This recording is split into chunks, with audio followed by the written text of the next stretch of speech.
And the context, like I said, in the kitchen is that there are 5 sessions that Right, we're yes. offering are under the banner Celtic Connections, because as you'll know, in the Iona community, we're asked a lot to Yes, offer reflections yes. on what we understand by the Celtic Yes, way or exactly, yes. Celtic Christianity. And I guess for many years we have focused more, let's say, on the current outworking of our faith, of our Christian faith, through the lens of the rule of life. And we've maybe shied away a bit from delving collectively into our Celtic roots. Of course, we lean really heavily on the story of Columba and the very powerful, iconic story of the journey from Ireland, and then the expansion and the mission. But I think, and there are many within our community who are experts in the area of Celtic Christianity. But as a community, we tend not to have done much reflection jointly on this. I mean, there are obvious exceptions, like books about the spirituality of the Iona community and much of the writing of George MacLeod. So we've taken this year as a opportunity to delve a little bit more deeply.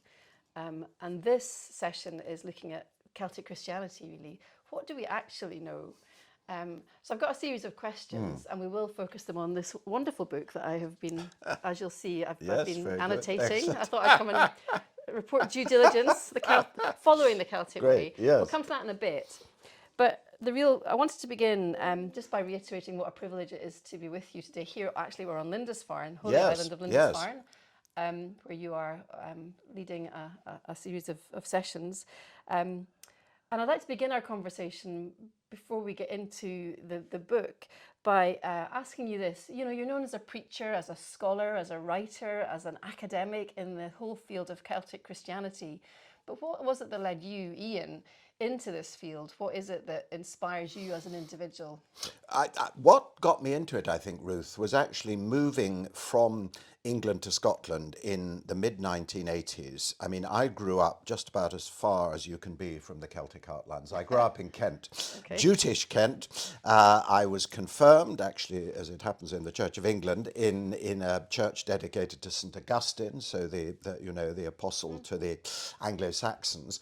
But my mother, who was from Mid-Argyll, I think inspired me, and in our home in Kent was a little picture of Columba, which is on the front of my biography, the Iona Community, the Wild Goose. Yeah. And it was, my father had bought it for my mother before they got married in St. Columba's Church of Scotland in London, which is where I was also married. We were members of St. Columba's. So I think, despite growing up in the southeast of England, I had this attachment to Columba as a very young boy, and in fact possibly even subliminally, because my mother, to her great credit, insisted on taking me up to Scotland to be properly baptised in the kirk. And we went to a tiny little church, I don't know if you know it, in Toward, on the Toward Peninsula, which has the only stained glass window I know of the death of Columba. Now, I was a wee boy of 6 months or something, so whether but it maybe subliminally had an effect on me. It's a very dramatic picture with Columba with his hands raised and the angel coming down. So I had this kind of romantic attachment to Columba and to Celtic Christianity. And then when we moved up to Scotland in 1986 for me to train for the Church of Scotland ministry, I think I got much more into it. And that's really when the kind of conversion happened, and it was a kind of conversion experience. And like many converts, I think now I was rather over-romantic and overzealous, and there were things that I found in Celtic Christianity, I thought, which chimed in with my Christianity, which is very liberal, which is very feminine friendly, which is very eco-friendly. I mean, sadly now, and we'll probably get onto this, I'm less certain that Celtic Christianity in its early incarnation was all those things. But I think what attracted me then was this was a whole new experience for me, and a whole new kind of inculturation of Celtic Christianity. And of course, it's very interesting because there were other people having exactly the same experience. Ray Simpson, who'd come up from again the south of England to Lindisfarne, to here in Lindisfarne, wrote a book, just My Celtic Way, which came out 30 years ago now. 1993 was one of the first books about Celtic Christianity. Ray wrote his Exploring Celtic Spirituality 2 years later. Donald Altchin, who was coming from Oxford to North Wales, we were all, taken in a rather romantic way, I think, by this slightly exotic kind of Christianity, which seemed to chime in with a lot of the things we were looking for and we felt were not there in the institutional church. And so you, in a sense, you looked and you found them in this version of Celtic Christianity, which, as you've said in your book, Following the Celtic Way, that, in about 25, 30 years ago, there was a huge upsurge in understanding and in research. But I do want to move us now to ask you about your book, because very disarmingly, in Following the Celtic Way, you say that at that time you were caught up in something that was very particular and very passionate and real around the way that the interpretations of Celtic Christianity, Celtic spirituality, chimed with what you were looking for and what you were experiencing. You've also said, though, that now, 25, 30 years on, you're looking back with new lenses, if you like. And I guess I wanted to invite you just to say a bit, including things like, can you define for us what you now mean by Celtic Christianity? For example, I found it incredibly helpful that you defined very closely the golden age, if you like. And it's not that we're writing off every other interpretation of how faith and Christianity have evolved in these islands, but how would you now define Celtic Christianity given these 25 years? Yes, it's a very good question, Ruth. Part of the trouble is the word Celtic is a kind of catch-all word, Yeah. I mean, J.R. Tolkien famously said that the term Celt is a magic bag into which anything may be put and out of which almost anything may come. Anything is possible in the fabulous Celtic twilight, which is not so much, in his words, a twilight of the gods, but a twilight of reason. So it's this hugely kind of vague and wonderful concept that we've kind of taken on board, and everything Celtic is good and wonderful. Now, I think there are two ways of defining it. I mean, essentially, it's a word that would have meant nothing to Columba or Aidan or Patrick or David. They wouldn't have defined themselves as No, Celts. they wouldn't, because it was a Greek word, keltoi, meaning outsiders, people beyond the pale. And it was hardly used in their period. It then came back in the Reformation, which is the first use I found of it, where it was a myth was developed, which has been a very pervasive myth, and I think a rather unfortunate one, that there was a kind of Celtic church in Britain standing over and against the Roman church, and I think this is not the case. So it's a weasel word, but there are two ways of defining Celtic Christianity. We can either take it to mean the Christianity of those who speak the Celtic languages. I mean, Celtic is really a linguistic term. The six Celtic languages. Yes, the six Celtic languages, which are Scots Gaelic, Irish Gaelic, and Manx in the P-Celtic tradition, and then Welsh, Breton, and Cornish in the Q-Celtic tradition. And we can look, so that would take us right through a long period. And so we could take, for example, the Christianity of the Scottish Gael as expressed in Gaelic right through, and we could say certain things about that, and I do to some extent. But the way it's much more normally defined, and I mean, for better or worse, it's what we're stuck with, is that it's the term used for the kind of native indigenous Christianity in the British Isles in the period between the departure of the Romans from these shores in about 410, so beginning of the 5th century, and the arrival of the Normans in 1066 and all that. So this is, of course, a huge period. It's a 600-year period. Yeah. It's as though we took everything from, 1400 now till now as a single period. And so we've narrowed it down. You mentioned the Golden Age, which is the period between about 450 and 650, the age of the saints. Okay. The age which we associate with David and Columba and Aidan here on Lindisfarne, and these great monasteries were founded then. Now, even that is a 200-year period, of course, so it's like going back to 1820 or so now. It's a very long period. But there are certain things we can say about it. It's a very monastic culture. But even then, we've got to be careful about saying it's Celtic, because there are two other very big influences at this time. There is the Roman influence, which is still very strong. I mean, Patrick is a Romano-Briton whose father was a Roman deacon.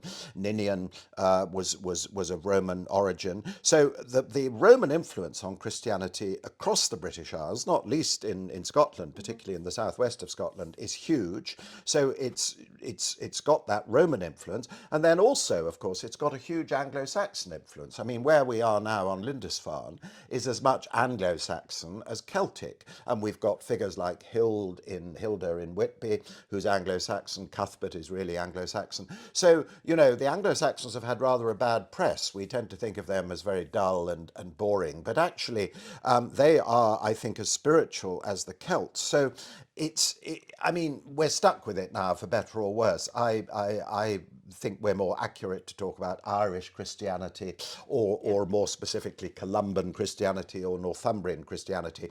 But for better or worse, Celtic Christianity has come to be a kind of popular catch-all phrase. It's a very slippery one, but I think that's how I would define it.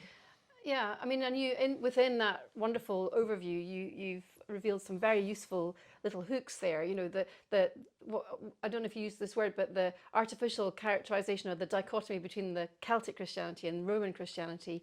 I guess that's a kind of shorthand for diversity within these lands, and yet, exactly. you know, does it really do justice to the huge diversity that the faith seekers have displayed? I wonder if you want to say more about that, how we've grown over the years to see the complexity more fully between these two almost opposing approaches. Absolutely. I think you're right about the diversity. I mean, there's a unity and diversity, as wonderfully represented in the opening, the Iona Community liturgy, which I always love, although, as you probably know, I change it to how good it is to live together in diversity rather than unity. Well, I we'll will think say about that one. sotto Thank voce. you, Ian. But no. Yeah, But I think you're absolutely right, because what these people had was, first and foremost, I think they were followers of Christ and they were conscious of being in a universal church. Yes. But secondly, they had a very strong sense of their local and indeed tribal roots. So they didn't see themselves as Celts or members of a Celtic church,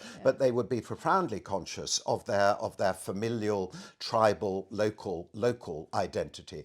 But yes, diversity. And going back to the Roman Celtic thing. I mean, this is an unfortunate consequence of the Reformation, because, as I say, the first person I have discovered who ever used the word Celtic in connection with Christianity was John Bale, who was a former Carmelite prior who became one of the most zealous reformers. And he is positing, you know, 500-600 years before the Reformation, this wonderful sort of British church, which is anti-Roman, which is a predecessor of the Reformation. Now, this is nonsense, you know. If we had Columba or Aidan here, they would, in some sense, they would see themselves as part of a universal church. They would have acknowledged to some extent the primacy of Rome, but they also had this very strong sense of local identity. So you're absolutely right. There's a much more diverse picture.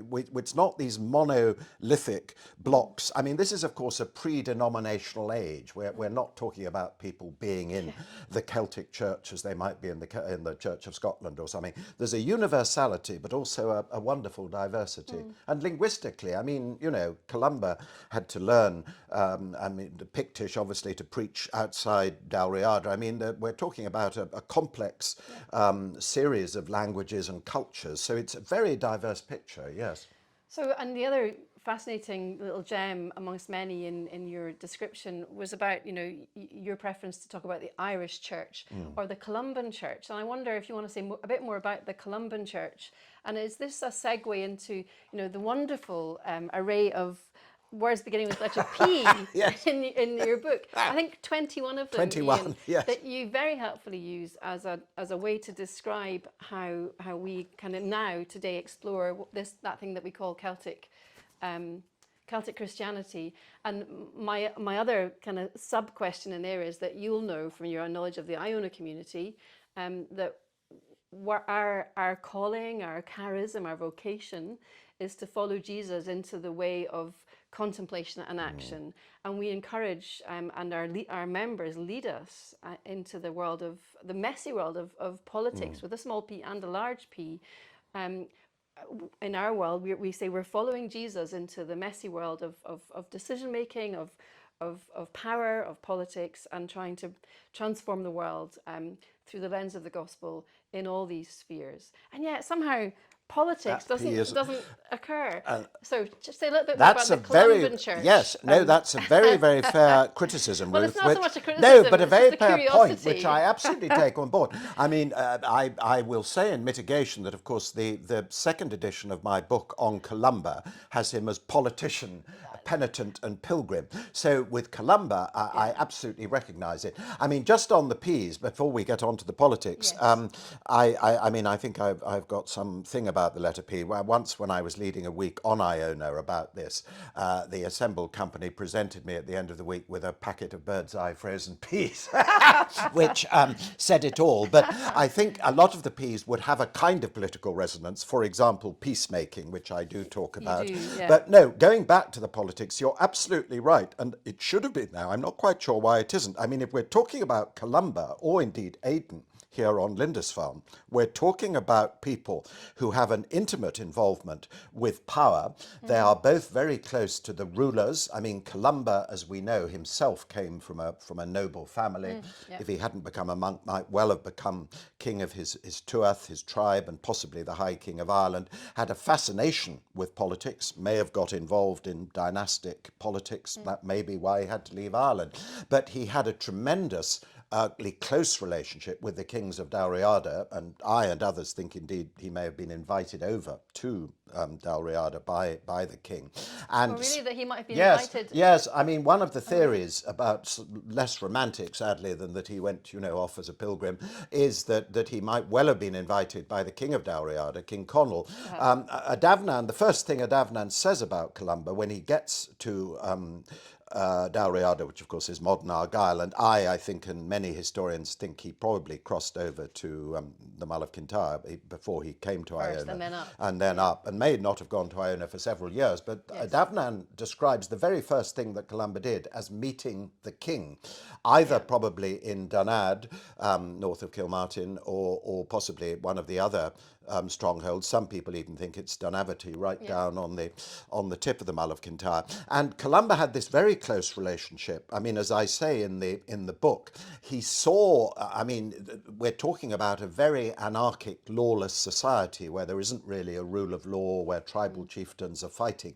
Columba hitched the church to the new institution of monarchy, which he saw as providing stability and law, and so he a lot of Columba's role, as portrayed by Adavnan, is of course king-making in the mould of Samuel with Saul and David and Solomon. And Columba is also very much, as Aidan is here with the Northumbrian kings Oswald and Oswy, speaking truth to power. He is telling kings what they don't necessarily want to hear about the rule of justice and peace and good governance. So politics is absolutely central, I think, particularly to Columba, but also to Aidan. So you're absolutely right. It's a very major P, and I would see what the Aina community is doing now as very much in that tradition, with the peacemaking as well, which I do talk about. And if we look, of course, at Adavnan, Columba's biographer and the seventh abbot of Iona, he promulgates this extremely interesting legal code, which seems to be one of the first legal codes in Europe, which particularly protects women and gives women rights which they didn't have anywhere else, which protects children and non-combatants, which reverses the Celtic practice, which was actually to give women much bigger punishments than men. So there's all sorts of areas, I think, here which do resonate with what the community is doing. So yes, politics very much. And I mean, there's another side to it, which is that they also ran their monastic families in a fairly kind of authoritarian way. There was politics there as well. Columba very much saw himself as the High King presiding over the monastic family, and so there's power in all sorts of ways. But I think in terms of getting involved in the messiness of politics, you're absolutely right. Columba is certainly there, and I would say Aidan is as well. Aidan, both of them also in a very gentle way, of course. I mean, the famous stories of Aidan when he's given a horse by the king, giving it away to the first beggar that he meets, and Aidan always walking among the people rather than lording it over them. Yeah. But there's a very strong sense of political engagement. Yes. Yeah. I mean, thank you, Ian. And there could be many more P's, I'm Yes, guessing. yes. I think it's a lovely hook, and I love the story of your bag of peas. I mean, you also, in a sense, take away some of the romantic scales from our eyes, which I think very helpfully relocate the notion of Celtic Christianity, give us a new way to interpret that for today. Typically, we have understood the ancient Celtic tradition rooting us in environmental practices, and so quite rightly we look to that tradition to inspire us today in a world where the climate is in catastrophe. And in addition, you mentioned Adovnan's rule, which elevates the role of women, or the security of women. Yes. There's typically been a kind of feminist interpretation given to some elements of Celtic Christianity. Are those now debunked altogether? Well, I'm afraid a bit by me, not by everyone. I mean, on the feminine friendly one, I'm afraid, I mean, as I say, it was one of the things that attracted me to Celtic Christianity as somebody who believes passionately in certainly women having a much greater role in the church, and the way they've been marginalised and oppressed, I think, is appalling. But I would have to say that if I was looking for, as it were, examples of good practice here, I wouldn't go to Celtic monks. Okay. I mean, Columba was pretty fiercely anti-women. They were all male monasteries. They were pretty macho. I mean, there are shades of George MacLeod here, as we know, and it's not entirely dissimilar. You're right, I think, I think the feminine, I think most scholars would say that, and it's just really part of the age, but I don't think, that there is anything more feminine friendly about the so-called Celtic Christians than Roman Christians of this period or Anglo-Saxon Christians. They're all basically pretty male, pretty macho. It's a monastic culture. Now, there are nunneries, but we hear very little about the nuns. I mean, it's the usual story, but it's a largely male monastic culture. On the environment, so, I wouldn't go there. I think there are much more important example. I'd go to Hildegard of Bingen or Julian of Norwich, or people who, to me, are speaking much more powerfully to us about this. On the creation front, and this again, I took no pleasure in it because my own Christianity is very green, and I thought I was finding in Celtic Christianity something which was very affirmative of the natural world. Now, the trouble is, again, we're projecting back. I mean, what these guys did when they arrived on Iona or here was to kind of slash and burn the forest and clear the woodlands away to grow crops, and they didn't have because obviously there was a hugely different situation. I mean, a tiny population on these islands. They have no ecological consciousness of the sense we do because they weren't living in any kind of crisis. They have a huge sense of the power of nature and the natural world. They have a great sense of physicality. They are frightened of the physical elements. There are prayers, as I'm sure you know, from some of the earliest prayers we have from Iona, which are about protection from fire and tempest, and they're terrified of the sea, because many of the monks drown coming over to Iona. So there's a fear of the natural world. There's a very strong sense of creation, but I don't, again, if I was looking for the roots of eco-theology or green theology. I don't particularly find it here. One of the problems, and I was guilty of this, is that what we've tended to do is conflate much later material, the material that Alexander Carmichael collected in the 19th century from the Western Isles, which he put in Carmina Gadelica, which is very nature-friendly, which is the wonderful stuff. You know, there is no plant in the ground but is full of God's virtue. There is no strand in the sea that proclaims... As I smear this fire, Yes, let me, and as I, that is wonderful stuff, and it's affirmative of God in nature and finding God. Now, there is nothing really of that in the early material. So if we're taking Celtic Christianity to mean this golden age, then it isn't there. If we're taking it to mean the sort of linguistic theme that runs right through, then it's there in much later inculturations in the 19th century. I think probably going back to the 18th century. It's there in a lot of contemporary Gaelic writing and Welsh writing. So it's a strain, but I'm afraid I don't find it in the early material, which is actually very sin-centered. It's very centered on the fall. It's not a kind of affirmative creation-centered theology. It's got a strong sense of creation, but a very strong sense of the fall. There may be ways in which we can use it. I mean, there are the lovely stories about some of the saints and their I mean, we're here on Lindisfarne, where Cuthbert said to have walked out, you know, to their habit of going out into the sea to stand for hours in the cold water and chant the psalms. And, you know, we've got the lovely story of the otters licking his feet. And we've got the stories of St. Kevin at Glendalough holding his hands out in prayer for so long that a blackbird comes and lays its eggs. So there's a sense of closeness to the natural world. But so one mustn't dismiss it altogether. But certainly that kind of I'm afraid that it's the terrible thing that the more you go into these things, the more you look at the early sources, that's slightly diminished, I think, and I think a lot of the scholars would say the same. But so you very helpfully make these distinctions in the book, and I'm grateful to you for doing that. And you know the golden age, whether it's that long stretch to 1066 or the shorter stretch, the monastic period versus the kind of more ecclesial period that with Carmina Gadelica and Carmichael and so on. In a sense, what we do with it today, does it matter necessarily, as long as we're clear that there is this wide range of definitions, and that we mustn't become too hooked on necessarily one or the other. And I guess that brings me to my next question, which is, you know, here we are in front of the Iona community, and we're so privileged, honoured, delighted to be inhabitants of the Abbey for a while on Iona, with the history that it has there, along with the islanders, and all the ancillary commitments to the rule of life that we have within our community. We get often referred to as a Celtic community.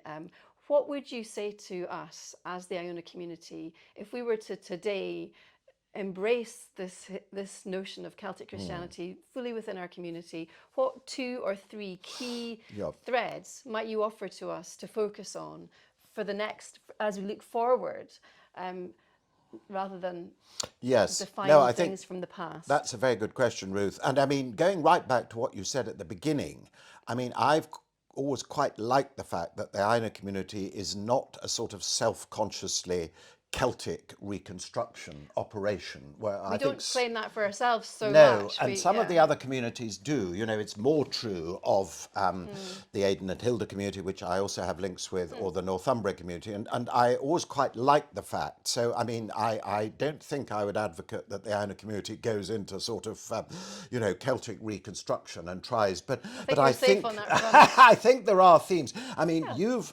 spoken several times about the way of life. Now that is a very strong theme, because I mean, one of the things that I probably haven't made as much of as I should, is that when we are talking about Celtic Christianity, about a very monastic form of Christianity. It's partly because all the sources we have for this period are from monasteries, and this may distort it. But monastic life, of course, is about living to a way of life.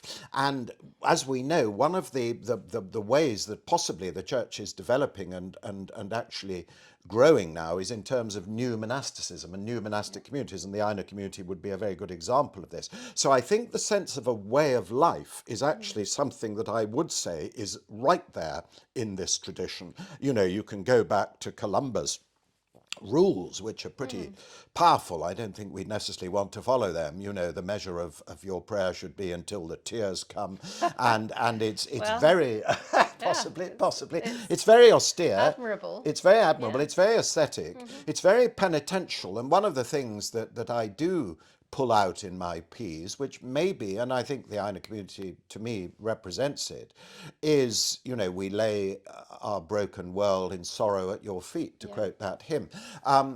A sense of our own penitence and our own... We have our daily confessions. Yes, the confessions. Of course, I mean, the other thing, because I commend it in the book, if we go back to the kind of pastoral care and the anamkara, the soul friend idea, and going to the penitentials, the fact that in the Irish tradition, the penitence is done with your soul friend, and you are both to some extent fellow pilgrims, and we'll come on to pilgrimage later, but you're both fellow pilgrims on a journey. And I commend the Iona practice where the leader first of all confesses her failings, and then the congregation responds. Yeah. And I think many people have taken that up. Now, I think that is, I mean, I don't think that actual practice I've never seen in a Celtic liturgy, but an ancient one. But that to me is actually expressing something which is there in the Irish tradition, which is the sense that we are all together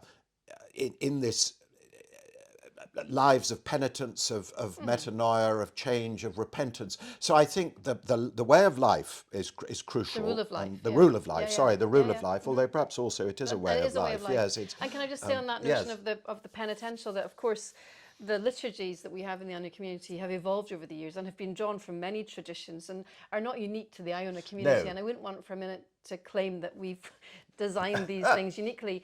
But and I recognise in all the religious traditions with which I've been involved, a worship curve which begins with approach to God and the confession. Yes. So it's there in the ancient liturgies for most of our Christian traditions. I think what I particularly value in the rule of life in the Iona community is the daily confession that we offer one, and forgiveness that we offer. So yes, I see. So that would be... I think you're right. It's also having the absolution of forgiveness before the confession, isn't it? Which is also, now again, I don't find that in any early Celtic liturgy. No, you're absolutely right. It's not peculiar to the Iona community, but I think it's very striking. It's striking, and I suppose another element, if we're on liturgy, is the poetic quality of the community's liturgy. And one of my P's is the poetic quality of, and that would be true, I think, of the early material, even if it's sometimes rather forbidding in its theology. It has this poetic quality, which, and then of course you get even more in the later stuff, in the Carmina Gadelica and the Welsh language material. So it's expressing prayer in a poetic form, in a not in endless prose, and and I think that's one of the things where we're all realizing that we've kind of made a lot of our prayer terribly prosy and weighed down with too many words, and there's a tightness and a tautness about the Iona liturgy. So I think that's a theme I would get from Celtic Christianity is this poetic approach, framing prayer in short phrases, in very redolent kind of expressive phrases, which I think that's true. I mean, the engagement with folk culture is an interesting one. If one thinks of the Wild Goose's considerable engagement with folk tunes in terms of, now that's a debated area by Celtic scholars. Some people think that Celtic Christianity was all about enculturation and embracing the culture of the area and of the age. Other scholars would argue very strongly it was very antagonistic to it. And again, if we look at Columba, you have Columba confronting brood in Inverness, and you have Columba zapping the wild boar in Skye, and a lot of Celtic scholars would say that's Columba rejecting the Pictish culture, you know, and he sort of curses the wells. Cursing, of course, is very big in Celtic Christianity, and just going back to our We should politics. reintroduce that. Yes, yes. Well, I mean, going think- back to our politics, there's probably a lot of things you and I would want to curse, but so, I mean, I think that would bear out what we were talking about, the politics, that blessing is hugely important, and I think the role of blessing, which I'm very, very keen on, and I think it's there that our role in many ways as Christians is to bless people and situations and lift people up. But there's also the cursing side, when you really feel something is an abomination and an evil which needs to be called out. So I think, you know, some of the engagements that the community has are, in a sense, cursing. But going back, so that would be another area. But so I think I'd take the rule of life, the quite a lot on the liturgical front, and the penitence, that sort of P, the poetic, and the blessing, the benediction. I think all of those. And what about the pilgrimage? 'Cause Yes, that's another yes. major connection. That's, to me, the most single word that, if I had just one word to connect with Celtic Christianity, it would be peregrinatio, as they called it. Of course, Latin was their language, and we think they would have conferred in their own languages, but in terms of worship and theology, it was Latin. Peregrinatio was for them, of course, very different from what pilgrimage is for us. Pilgrimage for them was a sense of perpetual exile, you know, following the Son of Man who has nowhere to lay his head, following that command of God to Abraham to leave his kindred and his family. So it's a sense of radical exile, the white martyrdom or the green martyrdom, and that was, of course, what propelled them to these remote desert places. So something of that spirit of pilgrimage. Now, obviously, now somewhere like Iona or Lindisfarne, where we are, have become huge places of pilgrimage in a slightly different way. People going to get a kind of spiritual buzz in a holy place. But I think we have enormous potential if we have a base on Iona or a base on Lindisfarne, or indeed in many other places, to help tourists become pilgrims, which I think is one of the greatest opportunities for the church today. You know, more and more people are coming into churches not to worship, but they're coming in, they think, as tourists. They'll come off a bus. I've seen a whole lot of them here this morning, and we see them every week on Iona. They come off a bus with a camera around their neck. They'll come into the abbey or into the church, and they might be struck by a stained glass window or a prayer card or an icon or a music. And I think that this sense of going into a church as a tourist and coming back as a pilgrim is a hugely exciting possibility now. I mean, I'm deeply involved with the Scottish Pilgrim Routes Forum and creating pilgrim routes right across Scotland, which I've been doing a lot of. And, you know, we now have the first ever pilgrim pastor in Britain on the Fife Pilgrim Way, who will work encouraging pilgrimage. So I think pilgrimage is the P that I get more than anything. And you think of Columba and those wonderful pilgrim prayers and poems that are associated with him, you know, alone with none but thee, my God, I journey on my way. What need I fear when thou art near, O King of night and day? More safe am I within thy hand than if a host did round me stand. It's this sense of pilgrimage, our faith as a journey, which all the polls and surveys are suggesting more and more people now see their faith as a journey rather than a sudden conversion experience, which is then sort of static. So it's this sense of the way, going back to the old idea of Christians as the people on the way, which I think is something that would have resonated with our Celtic Christian ancestors. Thank you, Ian. And I think, you know, there's so many more threads we could follow, but there's one that I would like just to use as a final thread before we wrap up this part of the conversation. And it links with the notion of pilgrimage, because one of the inspirations for me to invite you into this series of conversations is that I myself have been invited to join with our dear friends in the Wellspring community in Australia. later this year on a creation care pilgrimage, and they're using that word very advisedly, and they're inviting a number of us to join together, to pilgrim together across lands that are now called Australia, to reflect on the climate catastrophe that's around us, and to draw on our various religious roots, Indigenous roots, Celtic Christian roots, current Christian roots, religious roots in Australia, predating the arrival of the Christians, also Indigenous Christian leadership. With all of that invitation, I want to first and foremost go to listen and to be a companion on that journey. What stance would you take? What tone, what mood would you take if you were invited to be a Celtic Christian leader on such a pilgrimage in Australia? Gosh, yes.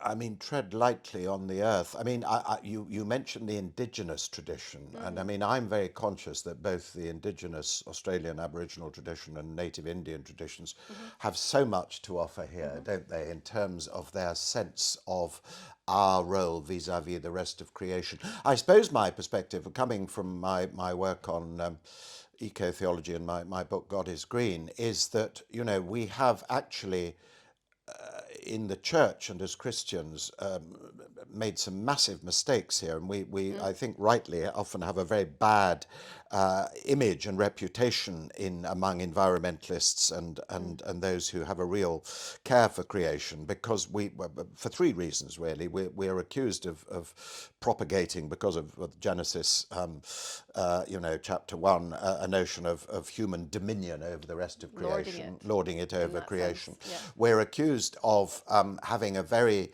transcendent God who is completely removed from creation. And we're also accused of having a very heavy sense of the fallenness of the natural world, and therefore the physical is seen as depraved, and only the spiritual is pure. Now, what I argue in God is Green is that all those three are, to me, completely misreadings of the Christian gospel and our tradition.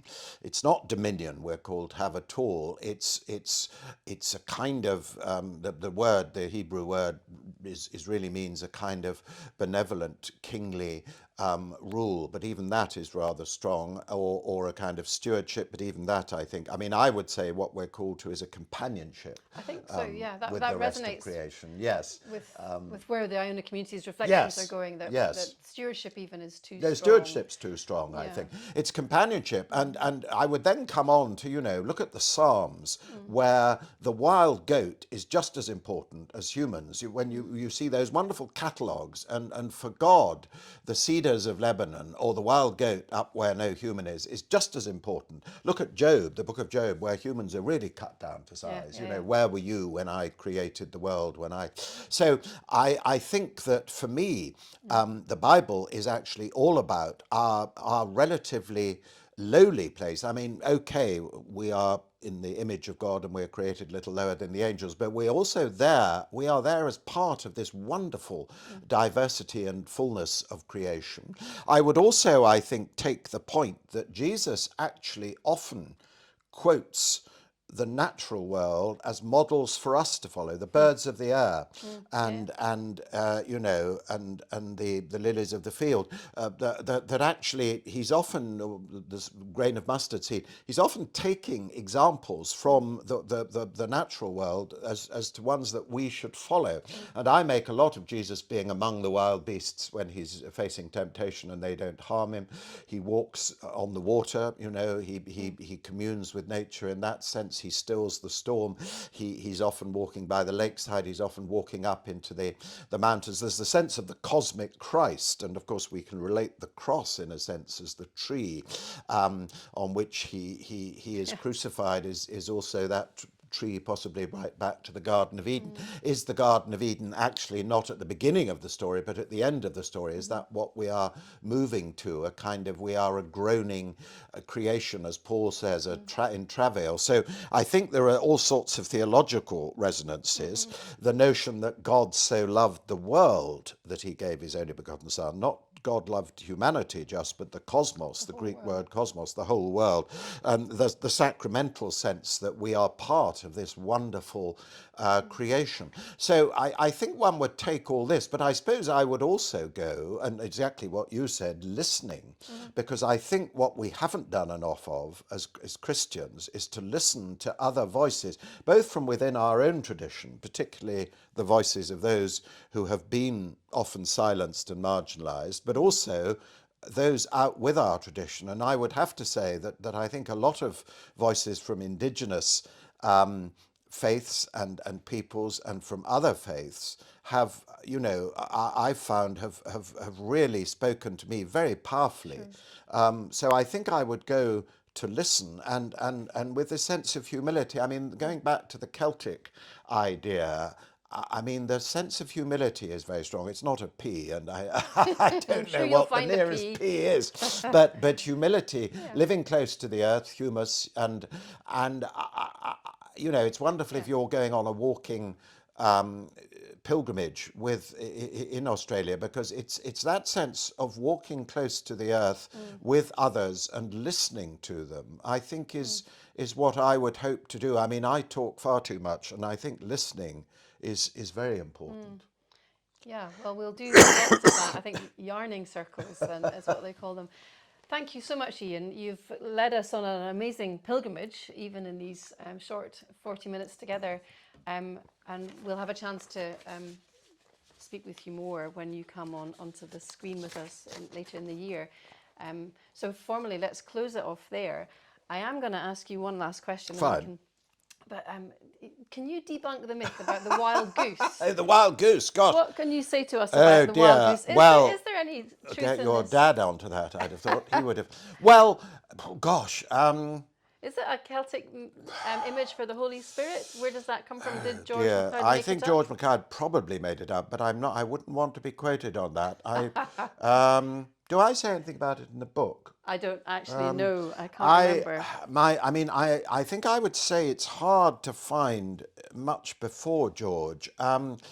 I don't think you mention it, but I haven't come across it It's yet. a bit like the old Iona being a very thin place, isn't it? Because that was Well, we know he said that. Yes, but then he pinches that from Evelyn Underhill, does, that's right. who was the first person to say that. That's right. And I wondered if George pinched the wild goose from someone else. I don't think it goes back terribly far, but I'd need to check that actually, Ruth. We do love it though, because it gives us wonderful. a hook. And as long as, a bit like this notion of Celtic Christianity, as long as we sit a little bit lightly, Yes. taking the scholarship that's there. That's right. But then using it to propel us into this future. Yes. Yes. I mean, I think, I never perhaps quite answered your question about, to me, ultimately, and it was exactly what you're saying. I mean, I'm an academic, so I tend to, be obsessed with getting it right. But to me, ultimately, if it's helping people, and that's what I would say about a lot of this. If people are finding something, and if they're getting closer to the kingdom or to Christ, or if it's helping them, then I'm all in favour of it. And I don't want to be too nitpicking about the wild goose is a wonderful symbol. I mean, my wife has the lovely wild goose brooch, and my mother had it, and it's like the Galley of Lawn, which is another wonderful symbol. And I mean, in a sense, who cares where it comes from, because it speaks to us powerfully. And these are all metaphors and images. Whether it goes back a long way, I'm not sure. It might. I mean, I'll look up that and see if I can come up with it when I'm on live. Ian, thank you so much. That was lovely. Sorry to be a bit croaky. No, I'm a bit you're remarkably full of coughing, I'm afraid. I'm going to turn this off. Thank you so much. We all.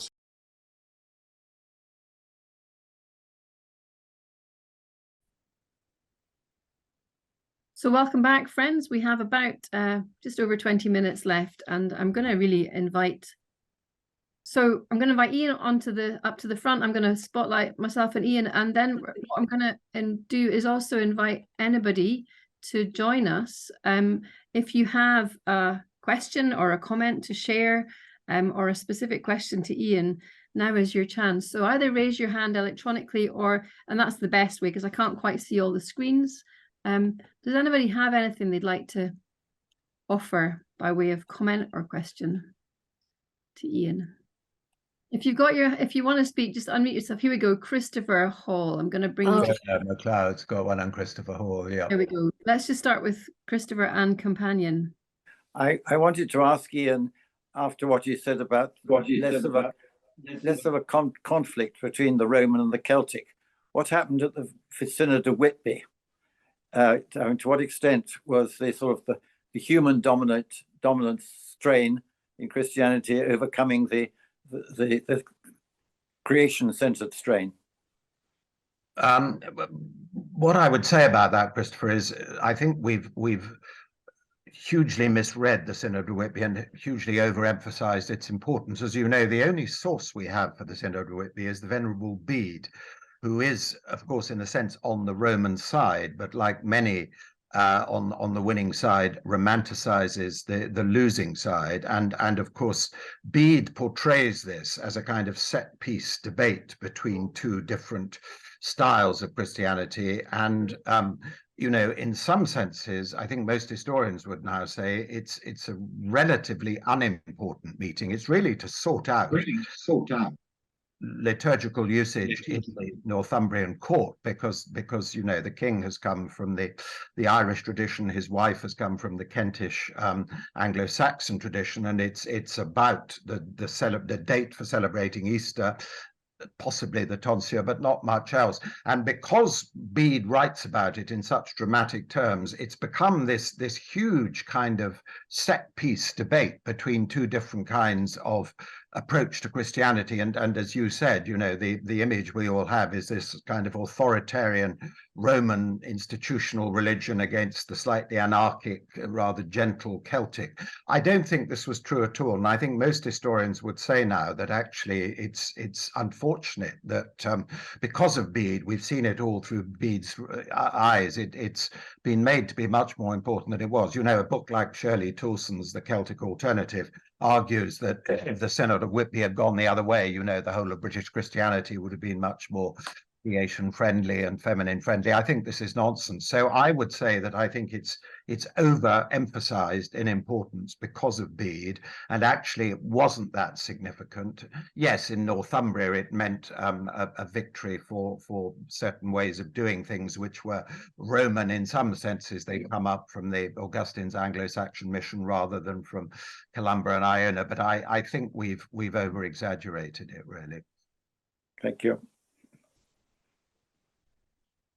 Thank you, Christopher, for your question. I'm going to invite Fiona to come up next and share your question. Then we've got a question from Kathy Galloway, and then there may be others. So Fiona. One from Mark on the chat. Yeah, we'll come to Mark as well. Thank you. Yeah. Thank you very much. What I was going to raise was, you stressed very strongly that the early Columban monks were very macho.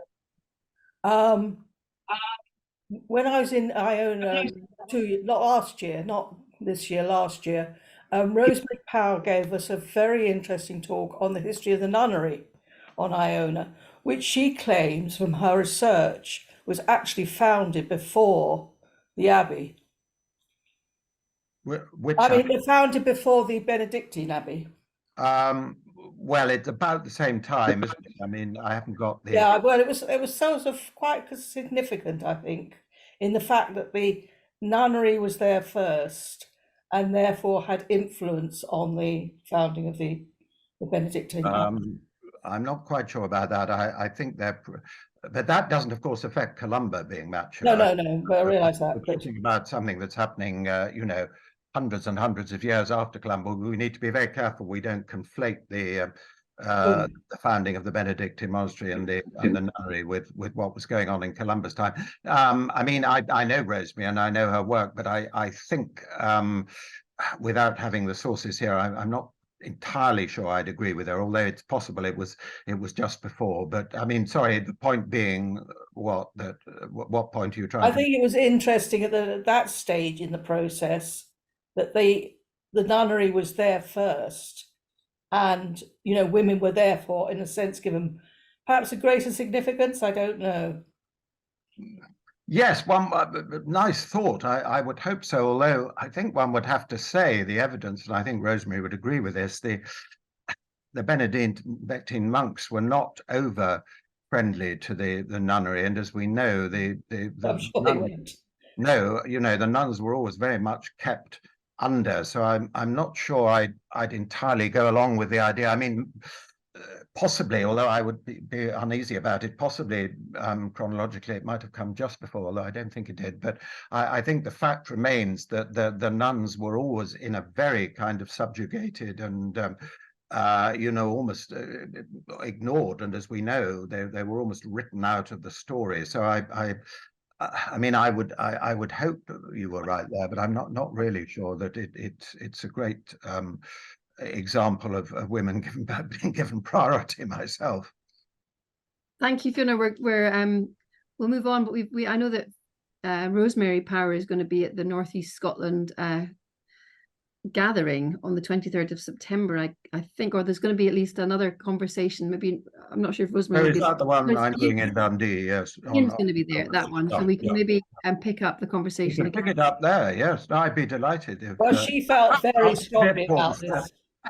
Do a bit more research on it, but no, I mean, I think we're both agreed that the nuns had a pretty sort of grim time, aren't we?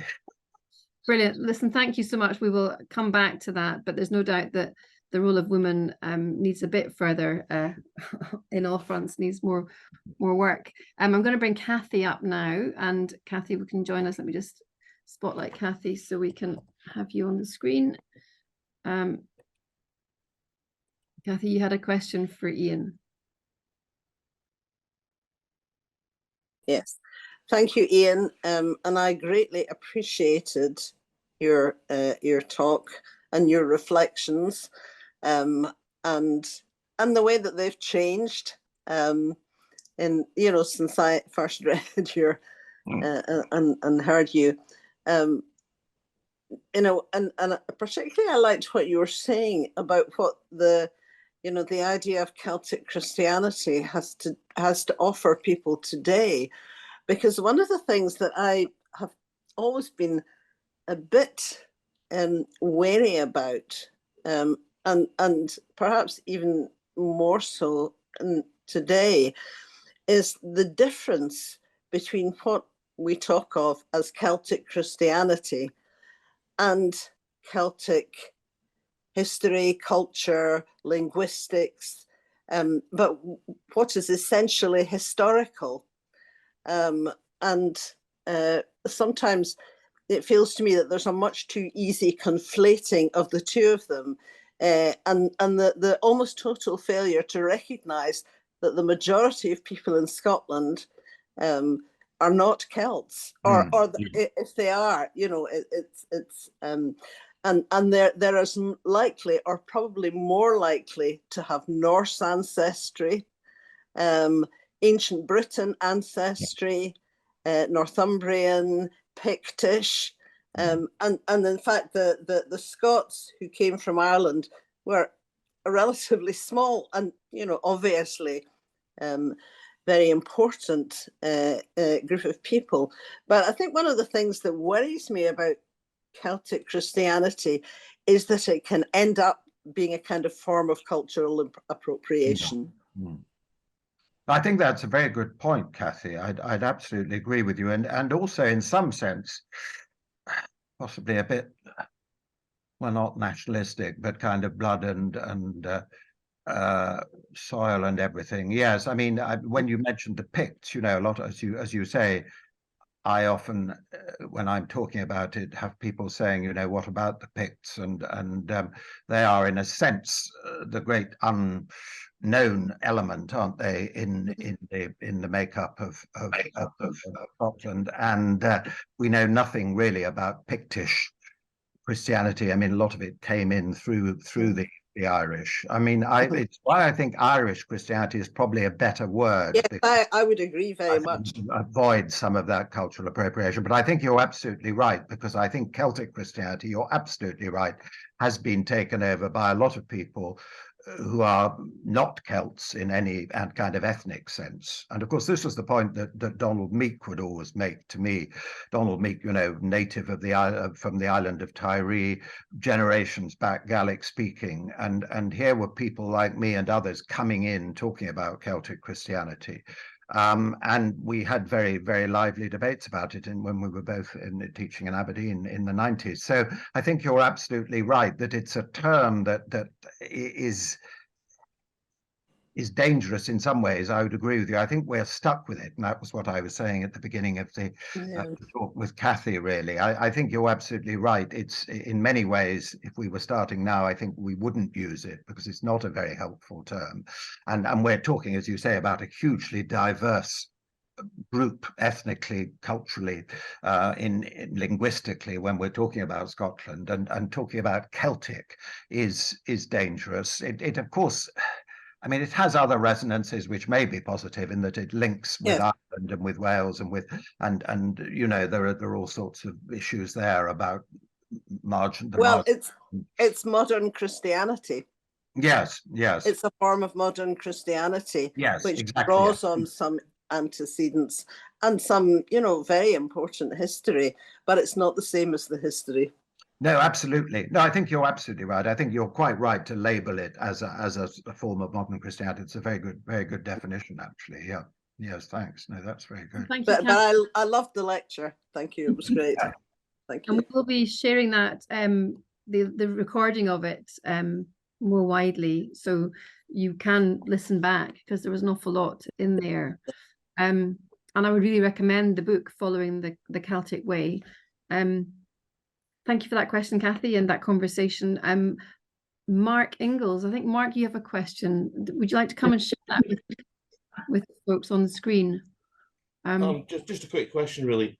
Inspired by the story of St. Mullach when I was on Lismore a couple of years ago, I have this idea of these Irish monasteries founded by the local hard men, the local kings, sending people out and saying, go and get me more converts, go and get me more land, get me more forgiveness for my sins or whatever. I get a sense of competition rather than cooperation among some of these pilgrims. And to what extent is, and it's a very different way of looking at it than the sort of ecumenical cooperative way we'd like to do things. And maybe some of Iona might think itself like that. I think it's a very aggressive, perhaps. But is that a fair sort of summary? I think it's very fair, Mark. I think you've put your finger on something that is absolutely true, and it's back to what we've just been talking about with Kathy and others. I think yes, no, as you say, I mean that wonderful story about Lismore and Maluag cutting his thumb off so he could chuck it over, so he gets there before Columba. Yes, there's a huge amount of competition. We're back to this very macho world. I think it's a very masculine world, you know, the soldiers of Christ, the monks are the crack troops. They're better than anyone else. I think you've framed it extremely well. It's very unappealing to us, those of us who are ecumenists, who are peace lovers. I think you're absolutely right. I mean, we're talking, of course, about a very kind of brutish society where life was nasty, brutish, and short. Where you know, my students, when in my romantic days of being all over the Celts in Aberdeen in the 90s, my students would occasionally send me postcards with lots of sort of skulls bashed in, and they said, you know, these are your Celts. They're actually very aggressive warriors. You're absolutely right, Mark, and I think it's spilled over. There's a lot of competition. You see it with the monastic families. I mean, they are, you know, and in a sense, was Columba's trip right up the Great Glen to see Brugh to make sure that his monks were going to be the ones who could get up to Orkney and to Pictish areas rather than monks from some other monastic family. Yes, there's a lot of competition. There's a lot of aggression. There's a very unpleasant side to it. You're absolutely right.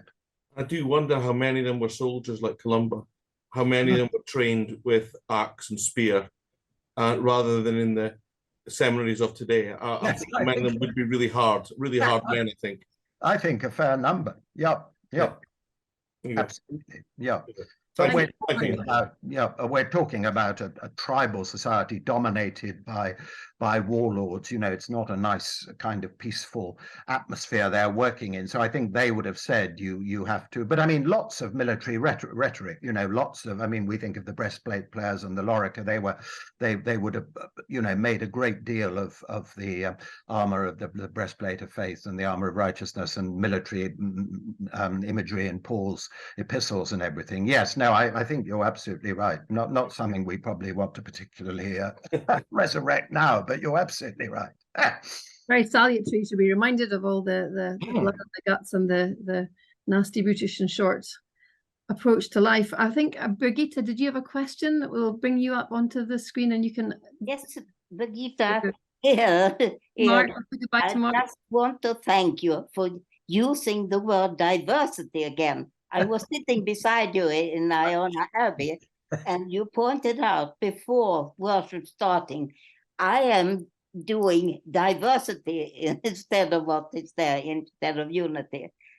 It has carried me a long way. And my last visit to Iona in 2017, that was my 4th week under your leadership, over 17 visits. And I am very glad about it. Then I'm too old to go to Iona. I'm 89 now. So thank you. Well, this. I've got your books as well. So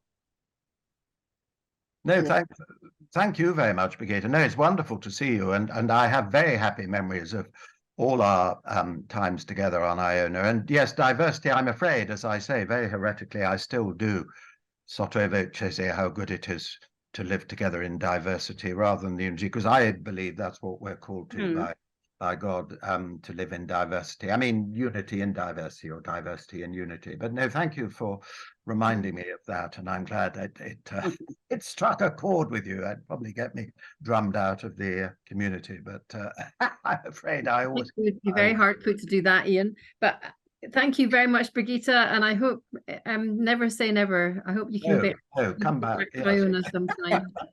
Nice to see you here. We have time for one more comment or question, and before we drum Ian out of the screen. No, our community forever, not. Yeah, anybody want to add any further thoughts? Or Andrew Hunt was waving. I can if you want, Ruth. Oh. Yes, go for it, Andrew. Yes. I mean, I've been interested in Celtic Christianity for a long time, to give it its common name. But I think what's kind of fascinating is that it actually originated in Egypt. I love these inside stone slabs that can be found, and the tall crosses, whether they're in Ireland, Scotland, Wales.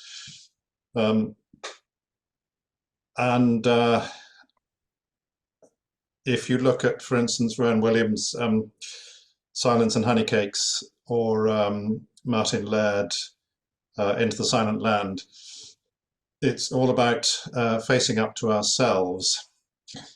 As Martin Laird puts it, Evagrius wants to know what pushes our buttons, and that this is the route towards greater wholeness, as we have to face up to the truth of ourselves. And that's something, it seems to me, that the Church of England by and large ignores. Maybe on retreats or in monastic communities, people look at this kind of thing, but it's not the kind of thing that you hear preached in, for instance, Wells Cathedral.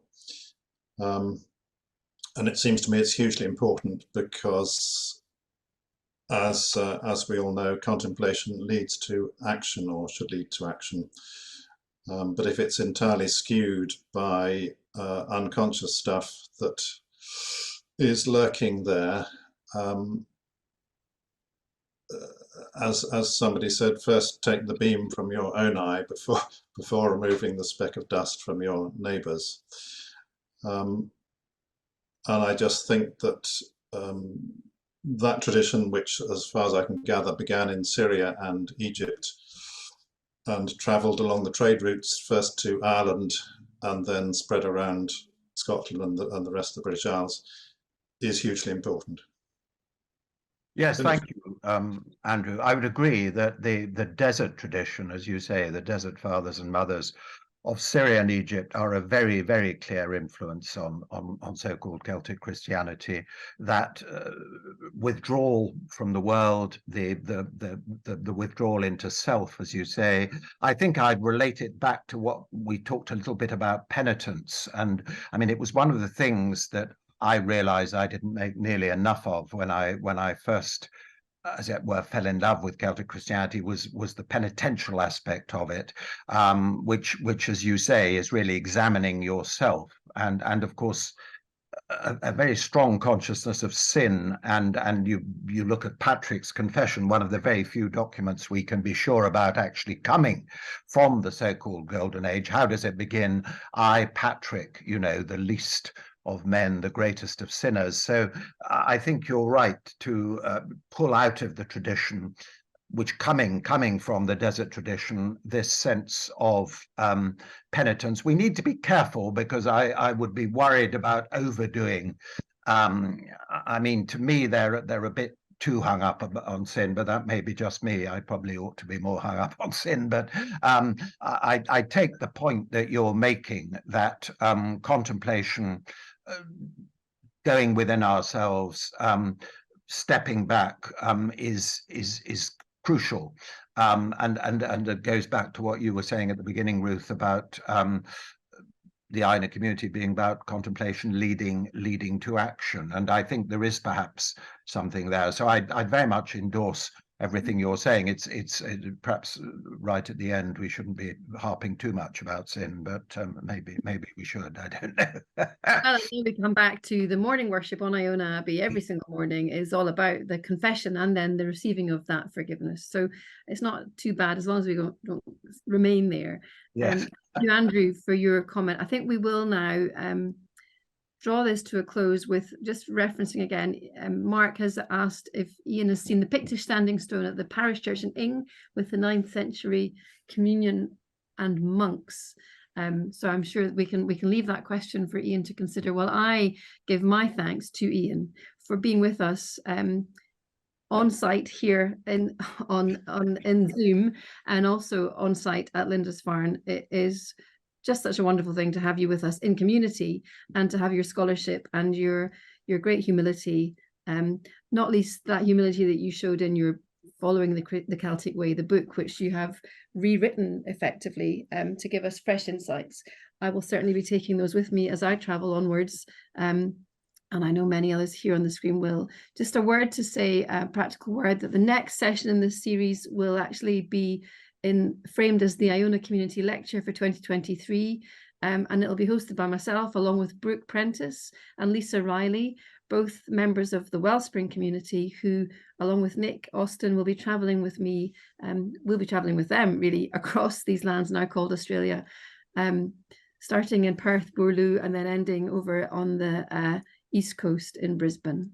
So do join us then. It will be on the 24th of October at 7:30 UK time. So I'll be one of those ones getting up with my friends in Australia at a very early hour.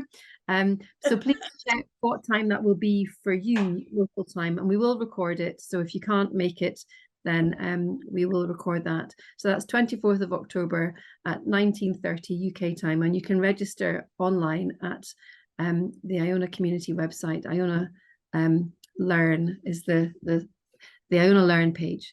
But it remains for me to say thank you to Rolf for helping with all the technicality, and a final thank you, Ian, to you.